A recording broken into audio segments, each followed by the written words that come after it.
당신은 왜 돈을 벌려고 하는가? 돈 자체를 소유하기 위해 돈을 벌려는 사람은 별로 없다. 그 돈으로 무엇인가를 사기 위함이다. 때문에 구매 행위는 돈을 버는 행위만큼 중요한 것이다. 물건을 어떻게 사는가에 따라 생활의 수준을 희생시키지 않아도 상대방보다 수입을 가상적으로 늘릴 수 있다는 사실이다. 이게 무슨 의미가 있느냐고 물은다면, 부자가 된다는 것은 다른 사람들과 상대적으로 비교하여 볼 때 돈이 많다는 뜻이 아닌가. 여기서 무시하여서는 절대 안 될 요소가 있다. 바로 시간이다.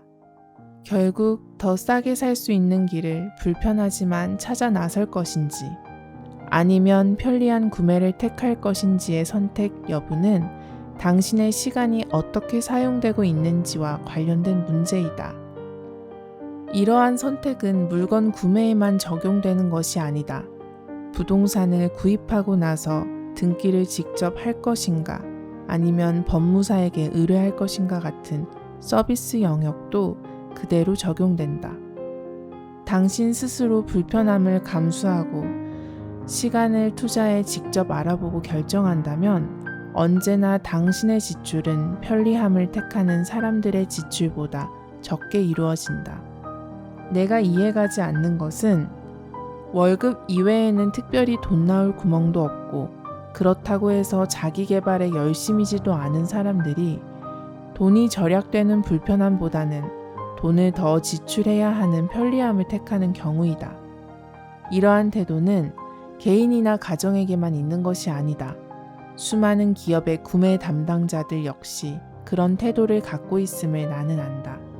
그러나 기업이건 가정이건 개인이건 간에 돈을 주고 상품이나 용역을 구매하는 행위는 예술의 경지에 올라야 한다. 내가 경영자로서 갖고 있는 구매 원칙은 사장의 친구가 와도 품질과 가격에 경쟁력이 없다면 절대 구매하지 말라는 단 하나뿐이다.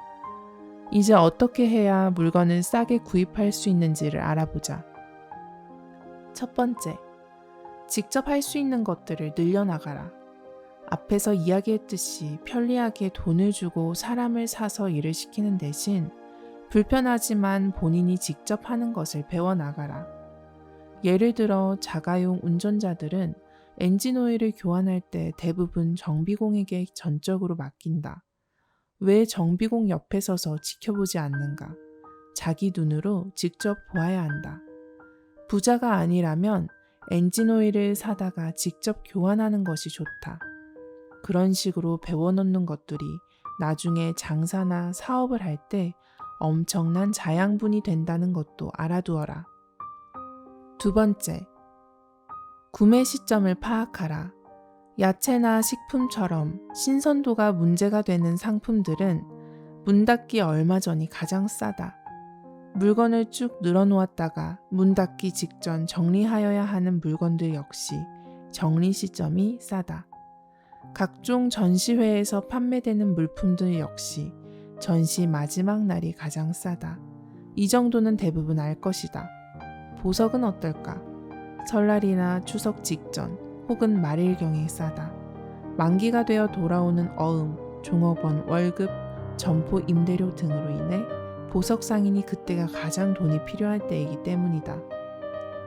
전문인들과 가격 협상을 할 때도 직원들 월급날 하루 전이 유리하다. 어떤 제품들은 12월 말이 1월 초보다 더 유리하다. 12월 말에 연말 실적 합산이 이루어지기 때문이다. 세 번째, 가격 구조를 파악하라. 단일 상품 구매가 아니라 여러 물품과 용역이 동시에 제공되는 경우는 반드시 세부 항목별 단가를 분석하여야 한다. 예를 들어 30평 아파트에 도배를 한다고 치자. 사람들은 보통 인테리어 업체에 이걸로 하면 얼마예요? 라고 묻는다. 바로 콩나물 사는 식이다. 좋은 구매 방법은 이 도배지는 한 롤에 얼마이고 도배사 인건비는 얼마이고 부자재 가격은 얼마냐고 물어보고 다른 곳들의 가격과 품목당 비교를 하고 남은 도매지는 반품하는 조건으로 하여 도배사 인건비는 별도로 주겠다고 하는 것이다. 이런 가격 구조를 파악하라는 말이다. 네 번째, 유통 구조를 파악하라. 위에서 언급한 도배의 경우 인테리어 업체에서 하는 역할은 무엇일까? 도배지 회사의 대리점에서 물건을 받아다가 마진을 붙이고 도배공을 연결시켜주고 다시 마진을 붙이는 것이다. 그렇다면 그 유통 구조를 단순화시킬 수는 없는 것일까? 전화번호부나 인터넷을 뒤져 벽지 회사 대리점을 찾아내 직접 방문하고 그곳에서 신뢰할 만한 도배공을 소개받게 되면 비용이 덜 나가게 된다. 언젠가 친구가 판촉용 손목시계를 내가 경영하던 회사에 납품하고 싶다고 하였을 때 내가 한 말은 네가 시계를 직접 제조하니? 그건 아니야. 근데 왜 내가 널 통해서 사야 되지? 직접 주문하면 될 걸 말이야. 그건 그렇지. 나는 친구에게 구매하지 않았다. 덧붙여 말하자면 나는 방문 판매자나 다단계 판매자에게서 물건을 사본 역사가 거의 없다. 편리하기는 하지만 비싸니까. 아니, 때로는 너무 비싸다. 다섯 번째, 판매자의 입장을 살펴라. 백화점 매장에는 백화점 직원과 제조업체에서 파견 나온 직원이 같이 근무하는 경우가 많다. 파견 직원은 실적을 올려야 하기 때문에 흥정이 가능한 때가 있다.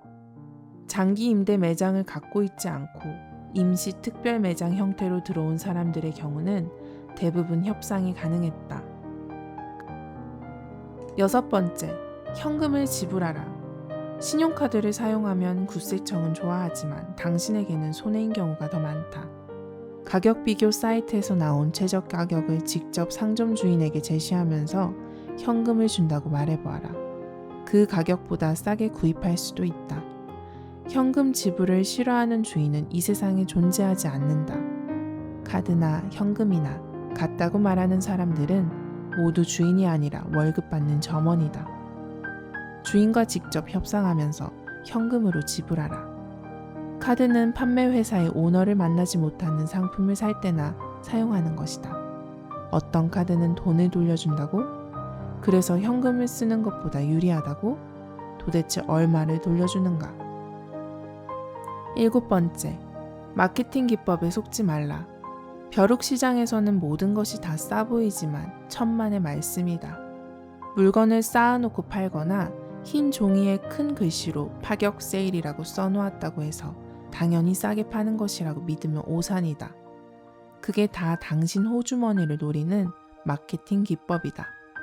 광고 이미지에도 속지 말라. 당신이 어떤 상품을 좋게 생각하는 이유는 무엇인가? 10중 8구 광고에 세뇌되어 있기 때문 아닌가? 광고가 좋다고 제품도 좋다는 법은 없다.